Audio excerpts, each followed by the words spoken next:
సాగు స్థిరీకరణకు దోహదపడుతున్న బయ్యారం పెద్ద చెరువు, తులారం ప్రాజెక్టులను అభివృద్ది చేసేందుకు చర్యలు తీసుకుంటామని ఉప ముఖ్యమంత్రి మల్లు భట్టి విక్రమార్క అన్నారు. మహబూబాబాద్ జిల్లా బయ్యారం మండలంలోని పలు గ్రామాల్లో సుమారు 8 కోట్ల రూపాయల ఖర్చుతో నిర్మించనున్న విద్యుత్ ఉప కేంద్రాల నిర్మాణానికి శంకుస్థాపన చేశారు.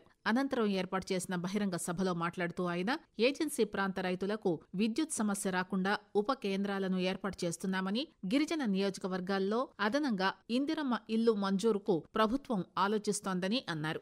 రాష్ట్ర ప్రభుత్వం ప్రతిష్టాత్మకంగా చేపట్టిన భూభారతి చట్టంపై జిల్లా వ్యాప్తంగా అవగాహన కార్యక్రమాలు నిర్వహించారు. భూ సమస్యల పరిష్కారానికి రాష్ట్ర ప్రభుత్వం నూతనంగా భూభారతి చట్టాన్ని తీసుకొచ్చిందని, రైతులు ఈ చట్టాన్ని వినియోగించుకుని భూ సమస్యల నుంచి పరిష్కారం పొందాలని మహబూబాబాద్ ఎమ్మెల్యే డాక్టర్ మురళీ నాయక్ రైతులకు, ప్రజలకు అవగాహన కల్పించారు. మహబూబాబాద్ జిల్లా కేంద్రంలోని ఎమ్మెల్యే క్యాంప్ కార్యాలయంలో లబ్దిదారులకు కళ్యాణలక్ష్మి, షాదీ ముబారక్, సీఎం సహాయ నిధి ₹1,00,00,000 విలువగల చెక్కులను ఎమ్మెల్యే మురళీ నాయక్ పంపిణీ చేశారు. రాష్ట్ర ప్రభుత్వం ప్రవేశపెట్టిన సంక్షేమ పథకాలను ప్రజలు సద్వినియోగం చేసుకోవాలని విజ్ఞప్తి చేశారు. రాష్ట్ర ప్రభుత్వం చేపట్టిన కుల గణనను ప్రధానమంత్రి నరేంద్ర మోదీ దేశవ్యాప్తంగా కులగణన చేస్తామని ప్రకటించడం పట్ల ఎమ్మెల్యే హర్షం వ్యక్తం చేశారు.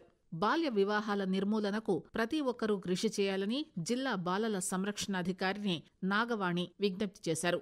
బేటీ బచావో, బేటీ పడావో పథకం కింద జిల్లాలోని ప్రధాన కూడళ్లలో మహిళా, స్త్రీ శిశు సంక్షేమ శాఖ ఆధ్వర్యంలో బాల్య వివాహాలను నిర్మూలించాలంటూ అవగాహన ర్యాలీ నిర్వహించి ప్రతిజ్ఞ చేయించారు. ఈ సందర్భంగా నాగవాణి మాట్లాడుతూ ఈ జిల్లాను బాల్య వివాహరహిత జిల్లాగా మార్చడానికి కృషి చేయాలని, మైనారిటీ తీరకుండానే బాలికలకు వివాహాలు చేస్తే అనారోగ్య సమస్యలు తలెత్తుతాయని అన్నారు. బాల్య వివాహాలు చేయడం చట్టరీత్యా నేరమని, 2 సంవత్సరాలు జైలు శిక్షతో పాటు ₹1,00,000 జరిమానా విధించడం జరుగుతుందని అన్నారు. మహబూబాబాద్ పట్టణంలో మే 1వ తేదీ ప్రపంచ కార్మిక దినోత్సవాన్ని ఘనంగా నిర్వహించుకున్నారు. వామపక్ష పార్టీలు, అనుబంధ కార్మిక సంఘాలు వాడవాడల ఎర్ర జెండాలను ఆవిష్కరించారు. మేడే ఉత్సవాల సందర్భంగా పట్టణంలో కార్మికులు ఎర్ర జెండాలు పట్టుకుని ర్యాలీ నిర్వహించడంతో తెలంగాణ సాయుధ పోరాట ఉద్యమాల కోట మానుకోట ఎరుపుమయంగా మారింది. మేడే స్ఫూర్తితో ప్రజా సమస్యల పరిష్కారానికి ఉద్యమించాలని కార్మికులకు వక్తలు పిలుపునిచ్చారు. మార్కెట్లో డిమాండున్న పంటల సాగును ప్రోత్సహించాలని జిల్లా ఉద్యాన, పట్టు పరిశ్రమ శాఖ అధికారి జినుగు మరియన్న అన్నారు. ఆయిల్ పామ్ సాగు ప్రోత్సహించే కార్యక్రమంలో భాగంగా ఉద్యానవన శాఖ అధికారి మరిపెడ మండలం రాంపురం గ్రామానికి చెందిన మొదటి పామాయిల్ సాగు చేసిన మాదాసు ఉప్పలమ్మ అనే మహిళా రైతును సన్మానించారు. ఆమె తనకున్న 3 ఎకరాల్లో ఆయిల్ పామ్ సాగు చేసి అధిక దిగుబడిని సాధించింది. మహబూబాబాద్ జిల్లా కేంద్రంలోని సాంఘిక సంక్షేమ బాలికల గురుకుల పాఠశాలలో నీట్ పరీక్షకు అధికారులు పగడ్బందీగా ఏర్పాట్లు చేసి నిర్వహించారు. ఈ పరీక్షకు 513 మంది విద్యార్థులు హాజరు కానుండగా 19 మంది విద్యార్థులు గైర్హాజరయ్యారు. జిల్లా కేంద్రంలోని ప్రభుత్వ ఏరియా ఆసుపత్రిని జాతీయ ఎస్టీ కమిషన్ సభ్యుడు జాటోతు హుస్సేన్ నాయక్ పరిశీలించారు.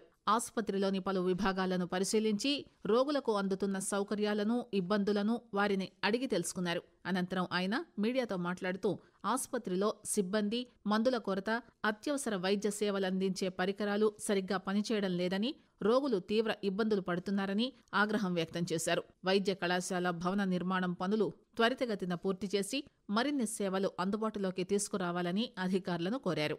కశ్మీర్లోని పెహల్గాంలో 26 మంది పర్యాటకులను కాల్చి చంపిన ఉగ్రవాదులను అంతమొందించేందుకు ఏర్పాటు చేసిన ఆపరేషన్ సింధూర్ విజయవంతం కావడం హర్షణీయమని బీజేపీ రాష్ట్ర క్రమశిక్షణా సంఘం చైర్మన్ మార్తినేని ధర్మారావు అన్నారు.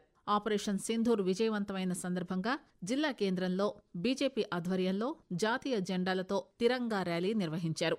ఈ సందర్భంగా ధర్మారావు మాట్లాడుతూ పాక్ ఉగ్రవాదుల స్థావరాలపై మన సైనికుల వీరోచిత పోరాటంతో పాకిస్తాన్ 3 రోజుల్లోనే యుద్ధ విరమణతో రాజీ మార్గానికొచ్చిందని, దేశ ప్రజలందరూ ప్రాంతాలకతీతంగా సైనికులకు మద్దతు పలకడం హర్షణీయమని అన్నారు.